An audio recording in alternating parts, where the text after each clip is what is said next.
Oh, we're so live. Here we go. Hi, everyone. Welcome to the Right or Wrong show. My name is Andrew Guzik. It's Tuesday, August 15th, and I'm here with my good friend and Olympic swimmer, Tyler Christensen. Thank you, Goose. How are we doing today? I'm amazing. I'm really happy to be on the air. Welcome to the first show. We're glad y'all are tuning in. All right, well, let's get right into it. On this day, in 1990, Mark McGwire becomes the first player to hit 30-plus home runs in his first 4 seasons. That's an incredible stat. I mean, that's incredible. 30-plus home runs is hard to do, and doing it your first 4 years as a rookie, I mean, give me a break. That ball had a family. Good God, he smashed it. I mean, this dude was unbelievable. But on that topic, let's get into how good these guys really were. Should McGwire, Bonds, and others be in the Hall of Fame? Goose, what do you have to think? I get it. Mark McGwire, Barry Bonds, A-Rod, those guys, they took steroids. Roger Clemens, they took steroids. And I actually have to say, I got to disagree with the voters. I think they should be in the Hall of Fame. I think those guys are all bona fide Hall of Famers, with or without steroids. What they did was very unethical, taking steroids, but that wasn't uncommon in that era of sports. And I think they would have been unbelievable players without the steroids, and we saw that with Mark McGwire having 30 home runs his first 4 years before he got on the roids. And I mean, I think that goes to show that those guys should all be in the Hall. What do you think? No. Why? They should be in the Hall. They're incredible baseball players. I think They cheated. They cheated the Barry game. Bonds hit 762 home runs, and you don't think he should be in the Hall of Fame? I don't think he should be in the Hall of Fame. Actually, I do think Bonds should be in the Hall of Fame. Okay, so you think Barry Bonds should be in the Hall of Fame? All right. Okay, so where do you draw the line? Where do you draw the line? Listen, they cheated the game. These guys were amazing they cheated the baseball game. players. Yeah. They were amazing baseball players, and they didn't need to use steroids to have a successful and Hall of Fame career. Okay. And it's just, they take the steroids. But they did, so should they be in the Hall of Fame? No. But you just said they're Hall of Fame players, and they would have been Hall of Fame players without the steroids. I think they would have been Hall of Fame players without the steroids. But they took the steroids and they cheated the game. They robbed others of the opportunity. So they broke the rules, so they just shouldn't be in. They robbed other players of that opportunity to have success. Yeah, I mean, Barry Bonds robbed some pitchers the opportunity to have success. That's for darn sure. Yeah, he did. I mean, good God. I mean, I can't deny what he did was incredible, and it takes an incredible amount of skill to do what they did. And hitting 73 home runs is an incredible feat in a single season. All-time home run leader is an amazing accomplishment. However, when you're that strong, I mean, he went into the league at 185 pounds. And he started jacking those home runs at, 225? I think he might have even gone like 250. So he went from Bryce Young to Derrick Henry size. And of course, when you get the barrel on the bat, or barrel on the ball's going to travel. I mean, of course, he's going to hit more home runs. But you can look at McGwire and these guys, like we said right here with the first take here. I mean, on this day, he did it in his first 4 seasons. He wasn't on the steroids. He didn't need to do it. He still would have had a Hall of Fame worthy career.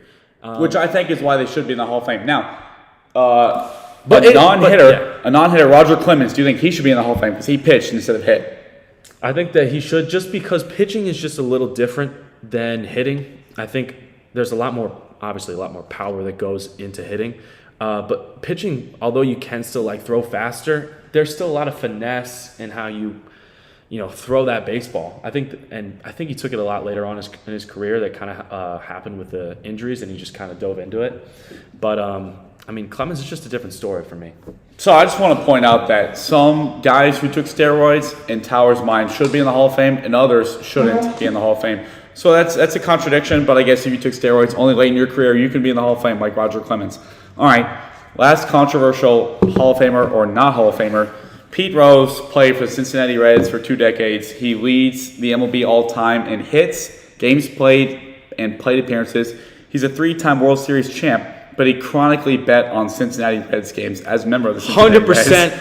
in the Hall. He's in the Hall. So, for reference, he's not in the Hall of Fame. But Tower thinks he should be in the Hall of Fame because he bet on the Reds every single day. And I'm still upset that the NFL is handing out these gambling bets, because if you're betting on your team, you're betting on yourself, and I can't hate on anybody. The NFL punishes its players more for gambling than it does when they sexually abuse people, which is unbelievable. But so you think Pete Rose should be in the Hall of Fame as 100%. well? If you're betting on your team, you're betting on yourself, and I can't hate on anyone that's betting on themselves, because that's just you going out and wanting to win. That's like you saying, I'm going to win this game. That completely messes with the integrity of the game. No, it doesn't. How does it mess with the integrity? You take the over on your hits prop, and then you make sure you hit 2 singles in a game to get the over. You make sure. I give you more credit to the guy that knows he's going to hit 2 You singles. hit into the shift. You don't try to hit bombs. You just hit singles. Everybody can get the ball on the back. No. Whatever. All right. So Pete Rose apparently should be in the Hall of Fame. According to this I think you should. All right, well, we're going to move on here. The NFL just released its top 10s for every quarterback category. Goose, are we agreeing with these rankings here? And let me just go into the rankings that we got. Looking at the top 10, they did a bunch of different categories such as arm strength, mechanics, footwork, clutch, ability. Pocket presence. Some of this stuff, I don't know. So we're going to dive into some of the ones that we weren't too sure about. We're going with arm strength here. Here's some long balls for you. Yeah. Good God, Josh. We're throw that thing. Number one, Sling they that had thing. Josh Allen. Yeah, you did. Then they had Patrick Mahomes. Yeah, they do. Justin Herbert. Okay, yup. That these guys. A-Rod. A-Rod's arm strength isn't what it was 5 years ago. I don't believe he should be number 4, but keep going. He can still sling it. You got Trevor Lawrence. Number 6. Wow, this one might be a little controversial. AR-15, Anthony Richardson. The guy who hasn't played a snap yet. For the Colts, he's 0 6. career touchdowns, 1 career interception. Everybody's seen him doing backflips and throwing the ball 80 yards in his pro day. But I don't think a rookie should be on the list. He did get announced about an hour ago that he'd be the Week 1 starter for the Colts. So that will be incredibly exciting to see him going toe to toe with the weakest division in football. Then we got 7, Jalen Hurts, 8, Matthew Stafford, 9, Lamar Jackson, and 10, Kyler Murray. So I think Jalen Hurts has got a bomb out of an arm. Matthew Stafford, it's the same story with Rodgers. He used to sling it, but I just don't think he can sling it like he used to. Yeah. I'm going to take Rodgers' arm over Stafford's. I don't think he should be in the Rodgers' arm is definitely over Stafford's these days. I don't even know if Stafford can move his arm at this point. He's so beat up all the time. You're going to argue with Justin Herbert? Look at his throw. Oh, Justin Herbert. I think Justin Herbert should be number 1 on the list, in my opinion. I think the top 3 are interchangeable. Josh Allen, Patrick Mahomes, and Justin Herbert. Those 3 guys, they got the best arm in the league, and they got the best deep balls. I think Lamar Jackson might be a little higher. I think he moves over Matthew Stafford. Look at this throw. Good God. That's a ball right there. Come on. Over 2 defenders. They couldn't even keep up with him. Who was that? Was that Bateman? That's crazy. I think that's Deshaun Jackson, actually. Deshaun Jackson. Okay, one thing we both agree, Russell Wilson should be on the top 10 list. I'll have you know he led the NFL this year in completions over 20 yards, despite a horrible year with the Broncos. 30 completions over 20 yards. If that's not having a cannon for an arm, leading the league in deep ball completions, I don't know what is. Yep, I agree. The guy... He's Russell Wilson. Come on. Yeah. Come on. He dismantled Peyton Manning in the Super Bowl. He's still got that deep ball. All right, well, we're going to give you our top 10 quarterbacks list here. Let's get into it. Off. Let's get into it. So I think we're going to start with Patrick Mahomes. I like that. Yep. We got A-Rod. You have A-Rod, not we. Well, you got him at 7, which I don't agree with. Yeah, well, okay. Aaron Rodgers, 2. We got Joe Burrow. How come your list is bigger than mine? That's bullshit. Keep going. It's because I'm better than you. All right. With Geno Smith in your top 10. Good heavens. That's a great take. Keep going. All right. Justin Herbert, 4. Jalen Hurts, 5. Josh Allen, 6. Justin Lamar, Herbert, 7. 4. Okay. Trevor Lawrence, 8. Kirk Thuggins, 9. Very slept on. You got to quit saying Kirk Thuggins. He's Kirk 2 Change. He's Kirk Thuggins. Yeah, right. And then we got Geno Smith at 10. Rightfully so, Geno Smith at 10. Yeah, all right, fine. Geno Smith, I'll give him his props. I'll give him his bread. He led the league in completion percentage. He had a couple beautiful touchdown passes this year. Just gorgeous balls. Over 30 touchdowns. But a 10, over 30 touchdowns top 10 quarterback in the NFL? He's the top 10 quarterback in the No, NFL. he's not. Who's better than him? Dak Prescott is. Oh, you know who else is? The guy who led the league in passer rating. Tua is not. Tua Tagovailoa. You gotta stop. I can't take you seriously, Goose. How many of y'all think Tua is a better quarterback He's than not Geno on the field. Smith? He's too busy throwing up gang signs. Tua Tagovailoa throwing up gang signs? Yeah, because he's taking concussion hits and can't. Yeah, I get it with all this, and I get it that Mike McDaniel threw him out there too early, but he's an injury-prone player. I'll give you that. He hurt his, I think it was his hip at Alabama. He had concussions last year. But if I have a quarterback that I need to win a game, I want Tua more than I want Geno. I'm telling you, Geno's going to be on the field and Tua's not going to be. Says who? Geno hasn't played multiple years as a full-time starter in his entire career. He played all 16 games last year, and he That's looked 1 year. great. That's he 1 looked year. great Yeah, he in looked all great. 17, Sure. actually. Okay. Mm-hmm. What I don't like in your list is Aaron Rodgers at 7. I can't believe you got him at 7. My lasting memory of Aaron Rodgers was Week 18 against the Detroit Lions. He got picked off on the last drive. It was a win in your end game for the playoffs, and he couldn't beat the Detroit Lions. What I got to say about that is Aaron Rodgers was checked out, man. He was done with Green Bay, and he could care less about moving on to play. Like, the Packers, what? That's bullshit. No fucking football player, no all-time great quarterback doesn't care about making the playoffs. I'm telling you, you just could tell. You could just tell that he wasn't himself, and you can look at Aaron Rodgers now, especially on the new HBO Max streaming every Tuesday, that he's himself. Tuesday's just like our show, by the way. And he is himself. And Aaron Rodgers is going to return to that MVP form, 4-time MVP form that he's got. And that's why he's 2. Sure, whatever. Okay, fine. You can have Aaron Rodgers too. I can't believe you have Jalen Hurts behind Justin Herbert. Jalen Hurts. Let's go over some things. Automatic on 3rd and 1. Automatic on 4th and 1. Went to a Super Bowl. And Frank Clark, whose own quarterback has won 2 Super Bowl MVPs, said that Jalen Hurts' performance in the Super Bowl this year was the best performance by a quarterback he'd ever seen in the Super Bowl. How the hell are you going to have him blow a guy who's never won a playoff game? Because he's better than him. No, he's not. How is he better than him? Dude, that doesn't even make sense. He's just better. I just like the way that guy throws the ball more. His talent is definitely more than Jalen Hurts. Jalen Hurts can run. Jalen Hurts is the best running back. He's probably a top 10 running back in the NFL. I just love the way Justin Herbert throws that ball, man. And I think he's just neat. Braden Staley's just a horrible coach, man. He's a bad coach. He's got a horrible defense. Throwing the ball away in the game against the Jaguars. You put Justin Herbert on the Eagles, and he's going to take him to the Super Bowl just the same. I don't think, listen, granted, Jalen Hurts had an amazing Super Bowl performance, but he is going to bring 3 them, rushing touchdowns. He's going to bring them that far. The Eagles' path to the Super Bowl was pretty easy, not going to lie. And I think he can take all those teams down as well. And I don't think he's going to have any problem QB sneaking it behind that Philadelphia Eagles O-line when he's 6'6". Jalen Hurts squats 600 pounds, and I know Justin Herbert's white ass does not squat 600 pounds. I'm just going to point that out. Now, moving on from our controversial, it appears, quarterback rankings. Wander Franco is in trouble. Yesterday was August 14th, and allegedly he had relations with a 14-year-old. An intimate relation with a 14-year-old girl. Bad news to break on the 14th. Not sure what he's doing, messing around with girls that are 14. But with that, he's in trouble and away from team. Goes, how are we feeling about Tampa Bay's chances without him? His team is also in trouble. The Tampa Bay Rays are 14-21 since July 1st. Here's Wander Franco highlights for you. We may not see him for a while, but they're struggling. They lost Shane McClanahan. They lost Drew Rasmussen. I don't think they have much of a pitching staff without those guys. And they didn't add too much at the trade deadline either. Tyler, do you think they hang on to second place in the AL East? I am sensing a total collapse. Collapse out of the Tampa Bay Rays. They started 31-7. They had the best MLB record. But since then, like you said, they just haven't been able to win these games. And especially with the injuries piling up, and now that Wander Franco's gone, I think they're in some deep trouble. I think the team is just really going to struggle, and they're just going to fall apart. They have a pretty potent lineup. Do you think they fall out of the playoff race completely? I think they fall out of it completely. I'm predicting. That's crazy. I'm predicting a total collapse out of these guys. I think the Mariners love to heat up at the end of the year, and they're going to pass them. I think the Rays just don't have it in them. The Rays are a better team than the Mariners, even without these guys who are out, in my opinion. Look at this. What are you throwing the ball like that for? Come on, kid. It's not the only thing. I think I watched that play. The only thing he's throwing his balls at. Oh, Lord. But, yeah, I think, on the other hand, you don't just start 31-7 by chance. They've got some injuries that are going to slow them down.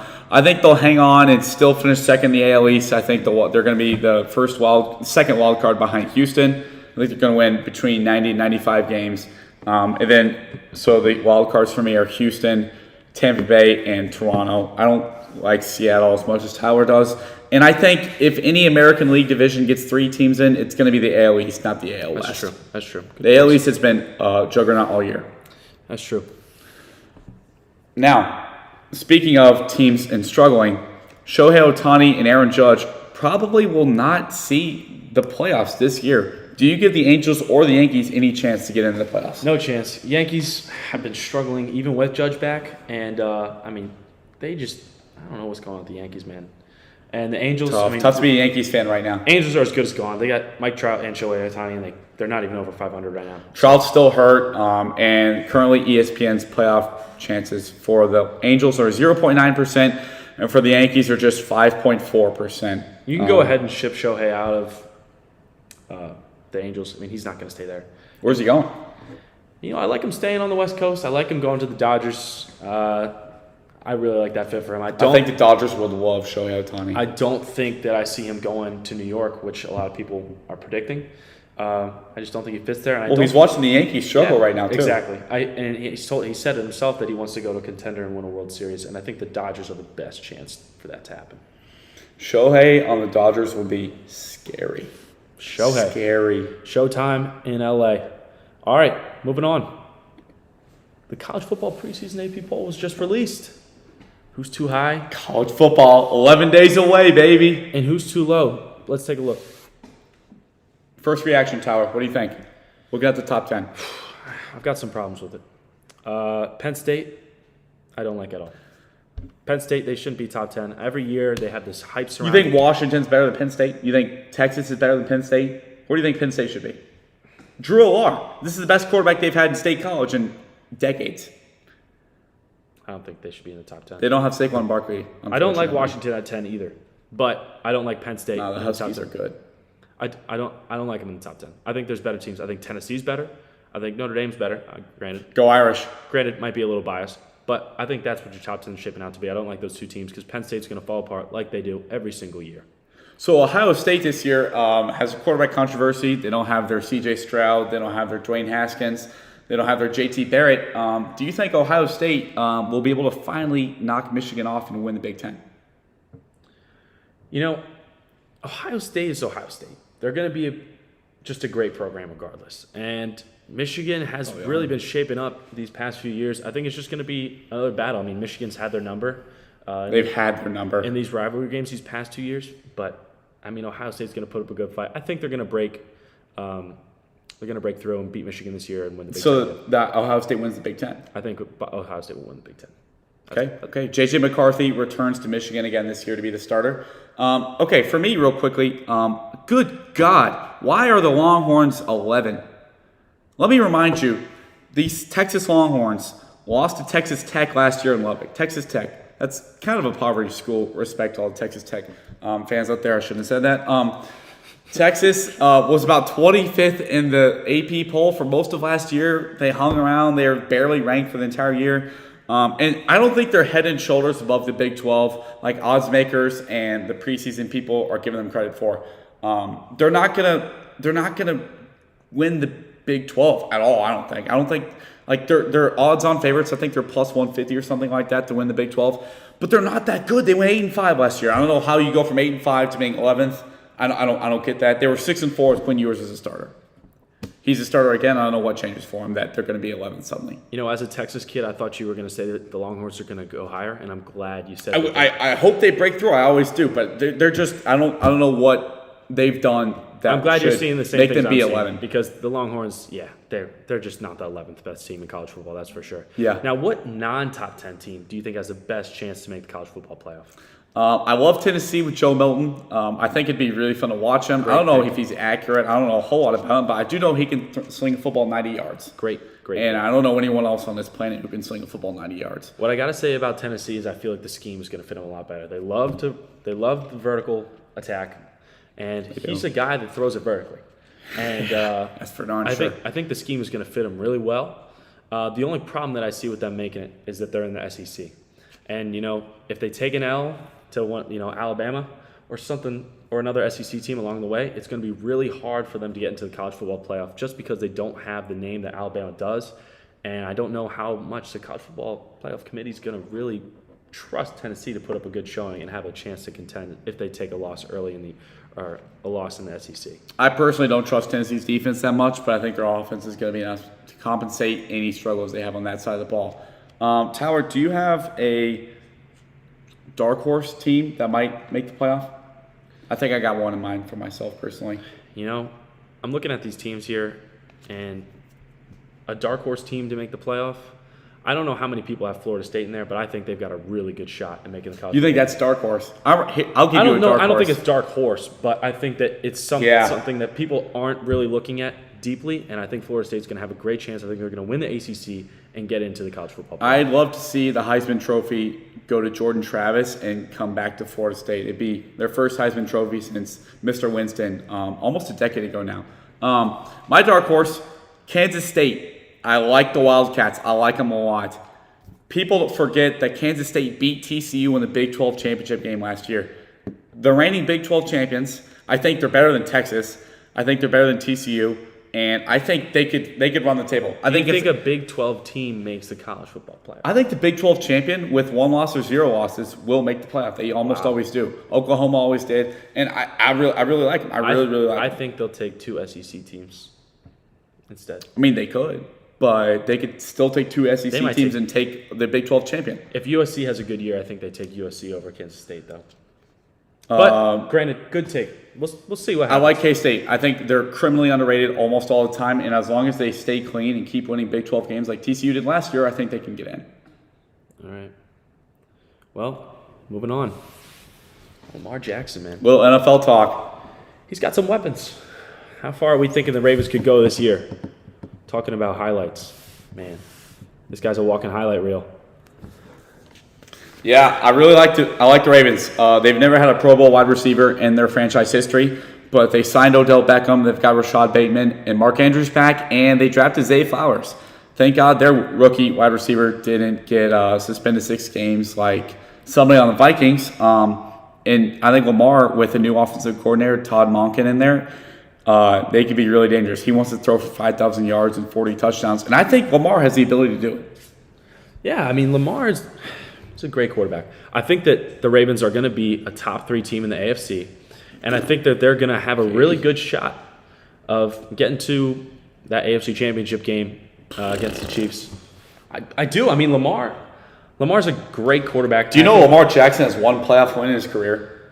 I think that they got a great shot. That's what I think. I mean, they're going to run this great new offense with weapons. I mean, he can finally throw the ball to anybody else but Mark Andrews now. Yeah, it's true. And I think their offense is just that much more important. Good God, look at him go. I mean, you've already got this aspect that's deep in their game, especially with their running back core. I mean, they're going to run the ball, but now J.K. Dobbins activated off the PUP list this play action list is going to be crazy. I mean, they're going to be torching defenses. They'll be torching defenses, but the thing that gives me pause with the Ravens, I think they're going to go about 10-7. I think they'll make the playoffs, but the 7 teams that make the AFC playoffs are all going to be unbelievably talented teams. Yeah. I mean, if you look at all the good teams in that conference, in the South, the Titans aren't giving up, and then you've got the Jaguars.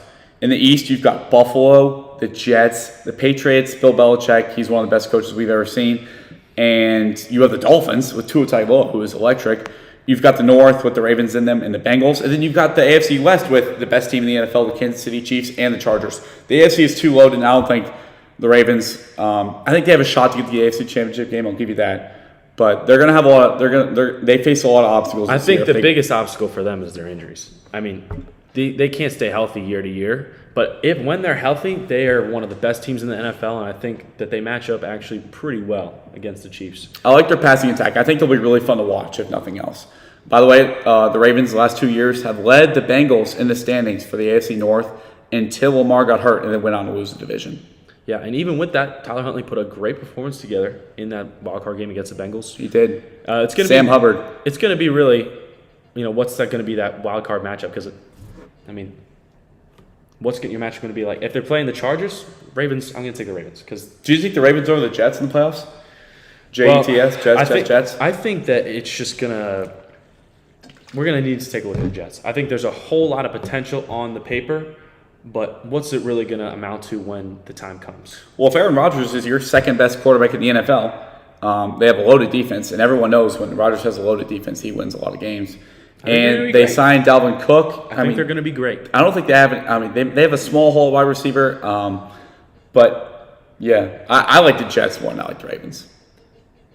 I like the Ravens. I like the Jets at 4. I like the Ravens at 3 in those AFC standings. I'm going to go Chiefs, Bengals, Ravens, Jets. I like. So you like the Jets to beat the Bills in the AFC East? Yes, I do. Wow. I think the Bills. You really like the Ravens then?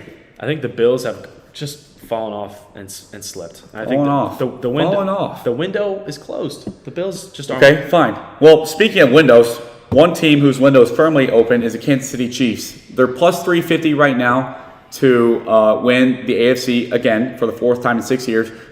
Would you take the Chiefs plus 350 to win the conference? How can you not? I agree. How could you not? I mean, come on. 3 times in 5 years, that's greater than 50%. Plus 350, I put the mortgage on the Chiefs at plus 350. I think that's a disrespectful line, honestly. There's only one quarterback in the AFC who's beaten Patrick Mahomes recently, and that's Joe Burrow. Yeah, and Pat Mahomes just got over that hump in the game that he just beat him this year. He just beat him this year. Yeah, so, I like the Chiefs. I like where they're at. I think they've got a great shot. I mean, they're the team to beat in the NFL. I love Justin Ross, by the way. That dude was cold-blooded at Clemson. I love it. And I think he could be, honestly, a decent, with Mahomes throwing him passes, I think he could be a decent wide receiver one, which they did not have last year. I really, really like what they've got going on offense. I love how last year they started to incorporate 2 or 3 tight ends. I love their defense. I love how they still got Frank Clark in the fold. And that man right there, Travis Kelce, nobody in the NFL has a better connection with their receiver than Mahomes does with Travis Kelce. I mean, like, they could wink at each other from across the field, and they would know it, and they'd be able to complete a pass. It's unbelievable, these two. The Chiefs are the team to beat, and they're going to be the team to beat. If you're not taking the Chiefs plus 350 to win that conference, you're missing out on easy money. You sure are. It's a great value bet. Now, finally, speaking of those guys and Patrick Mahomes, where do you see him right now in the all-time quarterback rankings? Well, I've got him in the top 5. Top 5? I got him in the top 5 with the resume that he's got right now. A top 5 quarterback of all time. He's 27, folks. He's got a great path to become the greatest of all time. The greatest of all time. The greatest. I think he's got to win at least 5 Super Bowls to be in that conversation, because I think every time he's going to win a Super Bowl, he's going to win an MVP. So if he's got 5 MVPs and 5 Super Bowls and probably 5 Super Bowl MVPs, I mean, I don't know how much you can argue. His stats are already well above pace on Brady. And especially with the way the NFL is going to develop, he's probably going to break every single record with another game in the regular season anyways. Do you think he'll throw 55 touchdown passes and break Peyton Manning's 2013 record for touchdown passes in a season?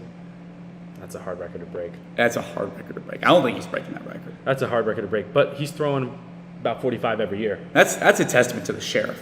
I personally still have the Sheriff over Mahomes in the all-time quarterback rankings. I mean, 54 touchdown passes in that 16, not 17, game season. That dude was unbelievable. Post-neck surgery, I mean, give me a break. For me, I think I got Brady 1. I think I got Cool Joe 2. I got the Sheriff 3. And then after that, there's Aaron Rodgers, Dan Marino, Johnny Unitas. Those guys are right there with Mahomes for me. Borderline top 5. I've got Mahomes at 5. I've got, obviously, Brady. He's going to be the GOAT for a while until... If Mahomes ever does. Probably ever. Yeah, I mean, he's the GOAT. 7 Super Bowls is unbelievable. But it's, Mahomes is on that track. How much can he do in the NFL? I think that's, obviously the question. I got Brady. I'm going to go with Sheriff. I'm going to go Montana. I'm going to go Rodgers. And then I've got Mahomes right behind him. Those MVPs for Rodgers, just stacking up. He's an all-time great QB. Another thing with Mahomes, he has more playoff wins, 11, in his career already than Drew Brees, Troy Aikman, Eli Manning, Dan Marino, and a bunch of other incredible MVP winning quarterbacks. And I mean, he's 27. He's only been to 5 playoffs. He averages almost 3 playoff wins per year. That's pretty crazy. So a firmly entrenched top 5 quarterback. Tower, if he wins the Super Bowl this year, is he getting past 5? Is he getting past Rodgers? Oh, yeah, he's getting past. He's top 3 then at that point. I still like the Sheriff over him. If he wins another one. 5 regular season MVPs. Yeah, I mean that's unbelievable. It'll be fun to see. That's something you can't pass with just Super Bowls alone. So we'll see what happens. I like him at 3. If he wins another Super Bowl, he wins another one after that, then you got to start debating if he's better than Brady. 4 is when it gets tough. All right, everyone. Thanks for tuning in to the Right or Wrong show. Tyler, Goose, signing off. Everyone have a great rest of your week.